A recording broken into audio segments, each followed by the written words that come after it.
در ناحیه وسع این قطعه شاهراه دوشنبه کلوب که از شهرک وسع می‌گذرد مسافت زیاده از 50 متر کنار شاهراه ماه دکبر کبزیار کرده شده گل شنونده می‌شود.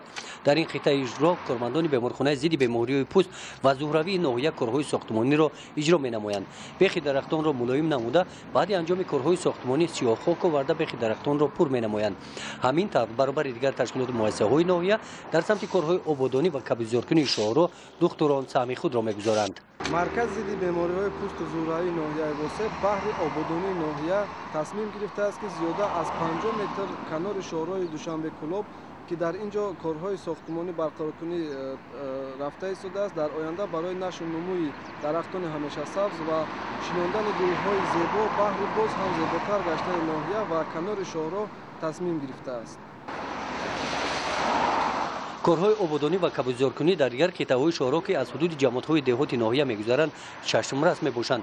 در شاهراه دوشنبه کلوب یگانه گذرگاه زیرزمینی از حدود دهه توگرک جماعت دهاتی توگرک می‌گذرد که سال‌های 90 عصر گذشته ساخته شده است. کارمندان خواجگی مؤسسه دولتی تسهیلات میانه عمومی رقم 11 با جلب صاحبکاران محلی این گذرگاه را امسال تعمیر نموده اطراف آن را دائما تازه نگاه می‌دارند. راه زیرزمینی که واقع در شاهراه کلوب دوشنبه واقع می‌باشد در حدود مؤسسه تسهیلات میانه رقم 11 بانون علی ولی جماعت دهات توگرک واقع می باشد و ما این راه زیرزمینی را یک مرتبه تعمیر و ترمیم نموده ایم و در پیش خود مقصد گذاشته ایم که در روزهای نزدیک باز آن را از سر نو تعمیر و ترمیم نماییم. تازه و آزاده و کبزیار شدن کوچه و راهروها باز هم زیبا گشتن کنار شاهراه از نوسازی بینای جماعت‌های دهات این از اشتراک فعالانه تشکیلات مؤسسه‌ها و کمیته‌های محل در سمت کارهای آبادانی و کبزیارکنی در ناحیه وسع میباشد.